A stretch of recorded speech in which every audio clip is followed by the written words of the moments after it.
Slav Güner'in aziz, hımkir hatın kanala Pürtük hazim.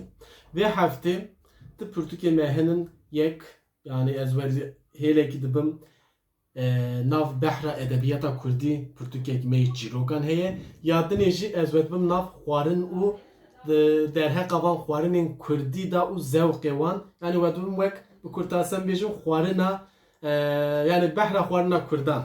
Yani unika merak tıkın acep çava xwarine bejin. Lem dibêjin nebe xwandin nebe xwarin em nemînin dest pirtûkan bikin. Ha pirtûka me yekemîn me got em behsa xwarinên Kurdî dikin, behsa xwarinan û zewqê wan. Navê pirtûka me jî beyana xwarinan û zewqê wan. Nivîskar Şeyx Muhyiddin Hênî ji amedekariya Pirtûkê jî me li Birhanê tarînî kiriye. Ji weşanên peywendê hatiye çapkirin. Va ji behra xwarinan e. Ji behra edebiyatê ji wêjeya Kurdî jî çîroka me jinên qatên bilind.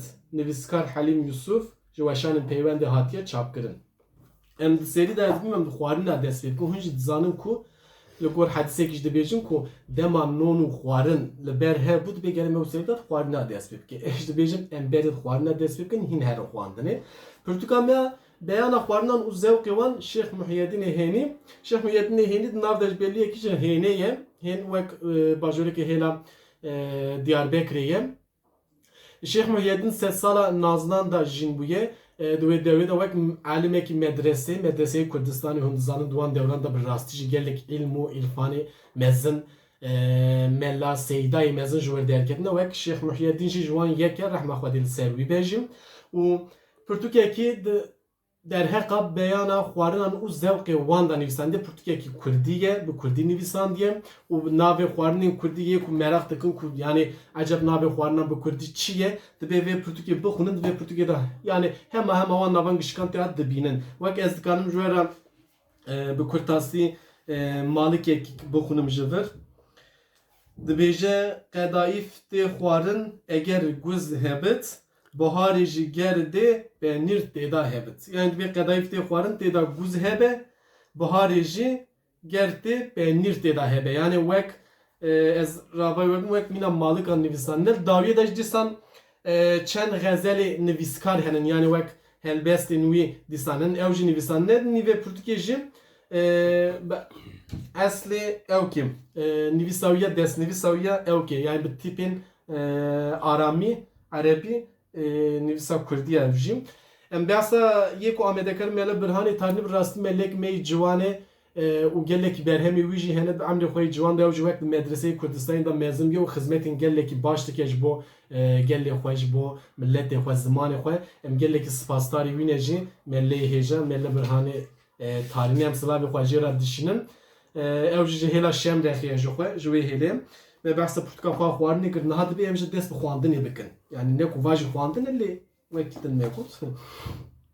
Pirtûka me çîrokan jinên qatên bilind. Helîm Yusuf bi rastî nivîskarekî me gelekî hêja ye. Yani çima ez dibêjim wek nivîskarên me yê hêlekî wî realîst, hêlekî wî sürrealîst e. Yani wek nivîsê wîn da paradoks pir têda henin, nakokî têda henin.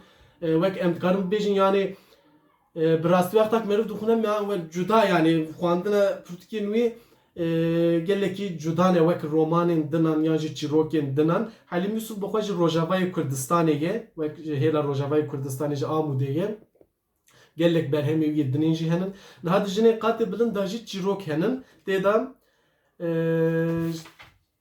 5 çîrok henin. Çîroka di serî de hezkirina qafkurmî, bi darbekirina pozekî û du re ji jinên qatê bilind xwe di sê beşan da ew kiriye. Niha min got wek nivîskarekî me yê wek yani cîhanekê wî nakokî û paradoksî heye. Yani wek nav hev da ye. Li hev diqelibîne em bêjin. Yani wek realîzme, wek sürrealîzme. Hûn zanin realîst rastî ye. Lê wexta ku dikeve sürrealîzmê li ser rastiyê da tişt dibe Pirtûkê. Yani wek em dikarin mînak Kafka minak bidin nivîskarê Kafka hûn nas dikin wek nivîskarekî cîhanî da nav û denge ve berhemê xwandinê û belkî daha mı baş fehm bikin. Eger ku hûn Helîm Yusuf berhemê wî jî bixwînin hûn ê daha pir baş fehm bikin ku ez ji we re dibêjim çi ji bo wî zêde nikarim belkî bînim ser ziman lê bi rastî berhemekî çîrokan yani ji edebiyata Kurdî hêjaye û Halim Yusuf jî nivîskarekî me ciwan e û bi rastî niha Almanyayê jîn dibe. Em jê re silavê xwe dişinin ji vir de. Em hatin dawiya vîdeo xwe hevalino hin tev bimînin di xweşiye de dema we baş bibe.